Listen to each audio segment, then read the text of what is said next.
Integrity is the most valuable and respected quality of leadership. Always keep your word. What's up, guys? It's G&G. We're here to talk to you and demonstrate for you the Pit Fit workout of the day. We're going to start our warm-up with 30 mountain climbers. Grace is going to drop into that plank position. She's going to kick one knee forward and then alternate back and forth with her feet, left, right. Knees come up towards those elbows. Notice her toe is not touching the ground in the front, so we're going to keep that torso nice and level throughout this motion. She's then going to stay on the floor. We're going to do 20 plank shoulder taps. So she's going to take one hand, tap that opposite shoulder, nice and steady, keeping her body nice and stable. I'd like to see your shoulders stay parallel with the floor. I don't want to see any twisting and rocking and craziness. Show me some really ugly ones, Grace.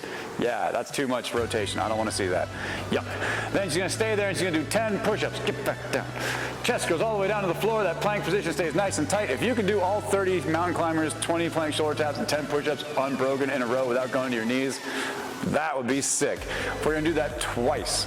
Then we're going to stand up. We're going to put a rubber band around our knees because we're getting ready to do some back squats. So we're going to fire at those glutes by doing banded lateral steps and monster walks. The band goes just above her knees. She's going to step that quarter squat down, and she's going to step to the right, step to the left. Notice she's only moving about 6 inches with each step. On the way in, her feet come no closer together than that squat position. So she's not bringing her feet all the way in. She's keeping tension on that rubber band the whole time. That's what we want to do. We want to keep the pressure there. We're going to do that to the side, to the side, to the front, to the back, and then we're going to do banded air squats. So she's going to keep that band right around her hip, or knees, sorry, and she's going to squat down just like she's doing an air squat, but keeping tension on that band. This is going to help us to think about driving our knees out and opening those hips up so we can get nice and deep into our squats. Then for our strength portion, we're going to take that band off. We're going to go to the rack, and we're going to do tempo back squats today. Just like our benching on Monday, we're going to do a 1-1-1-1 tempo today with a 7-5-3 rep scheme. So she's going to put that bar in her back rack position, unhinge her hips, and squat all the way down, making sure she keeps her back nice and flat throughout the entire range.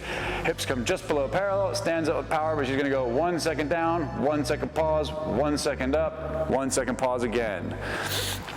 We're going to build to a light to moderate weight here, keeping it not terrible, but we do want to respect the pause at the bottom. That, I believe, is the most important part of this movement today. Our workout is a 16-minute EMOM. What is going to happen is we're going to break that down into 3 different movements. And you're like, but 16 is not divisible by 3, Greg. I'm like, yeah, I know, but okay, whatever. What's happening is minute 1 and 2, you're going to jump on a bike or a rower. You're going to do 400 meters for the ladies, 500 meters on the row for the men, or you're going to do an 800-meter bike or a 1,000-meter bike within that 2-minute window. Then minute 3, you're going to come over to the wall. You're going to do a wall sit for 45 seconds. You're going to come down so that your thighs are nice and parallel with the floor, nice 90-degree angle on those knees, pressing your back against the wall, holding that position. If you want to make this a little bit spicy, Amanda made us do this on Sunday. We had a kettlebell hanging and we did upright rows with the kettlebell. It was terrible, but if you want to, spice it up a little bit. Wall sits can get kind of boring, so might as well do something interesting. Then, for minute 4, we're going to go down and do 45 seconds of max effort hand release push-ups. Grace is going to go into that plank, chest hits the deck, hands release from the floor, press back up.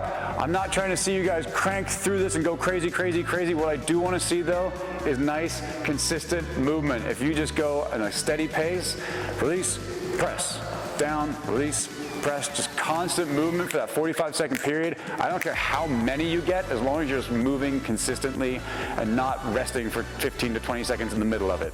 That's not the point. We're then going to repeat that 4 times. That's how you get 16 minutes out of 3 movements. See you there.